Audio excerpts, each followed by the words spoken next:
इंसान की कीमत। रामू के बेटे की तबीयत खराब थी। सरकारी अस्पताल में इलाज कराकर वह थक चुका था, काफ़ी रुपए खर्च कर चुका था। इसके बावजूद उसकी हालत में कोई सुधार नहीं हो रहा था।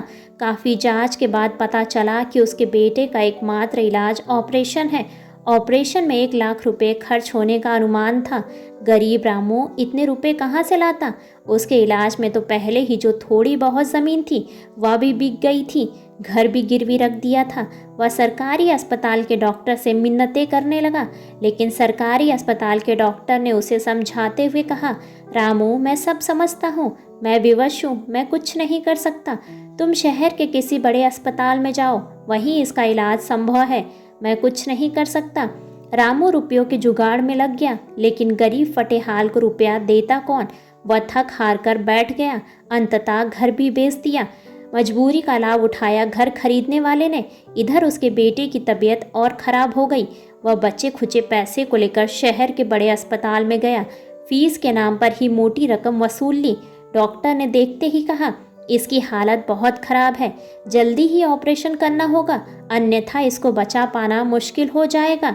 शीघ्र रुपये की व्यवस्था करो। यह सुनते ही रामू और उसकी पत्नी सन्न रह गए। दोनों बच्चे को जमीन पर लिटाकर डॉक्टर के पैरों पर गिर गए। आंसू बहाते हुए कहने लगे, डॉक्टर साहब, इसके इलाज में पहले ही घर द्वार बिक गए, गरीब को कौन कर्ज देगा? मेरे बच्चे को बचा लीजिए बाबूजी, मेरे पास तो अब फूटी कौड़ी भी नहीं है, अब आप ही सहारा है। इस असहाय गरीब के बच्चे को नया जीवन दे दीजिए, मुझसे अब रुपयों का इंतज़ाम नहीं हो पाएगा। यह सुनते ही डॉक्टर भड़क गया और बोला, यहाँ बिना पैसों का इलाज संभव नहीं है, यहाँ खैरात नहीं पड़ता। तुम जैसे लोगों के लिए सरकारी अस्पताल खुला है, बच्चे को उठाओ और यहाँ से दफा हो जाओ।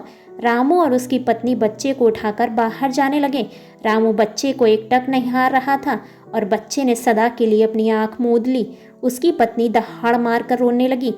रामू पत्थर की बुत बना सोच रहा था, क्या मानवता मर गई? क्या धरती के भगवान इतने निर्दयी होते हैं? इंसान की जिंदगी की कीमत रुपयों से आकी जाती है, या फिर गरीब के बच्चे को जीने का हक नहीं? वह अपने आप को कोसते हुए ईश्वर से कह रहा था, कैसा है तेरा यह संसार भगवान। ऐसे ही बेहतरीन कहानियों को सुनने के लिए वीडियो को लाइक और चैनल को सब्सक्राइब करें और अपने विचार कमेंट्स बॉक्स में कमेंट्स करके हमें ज़रूर बताएं। धन्यवाद।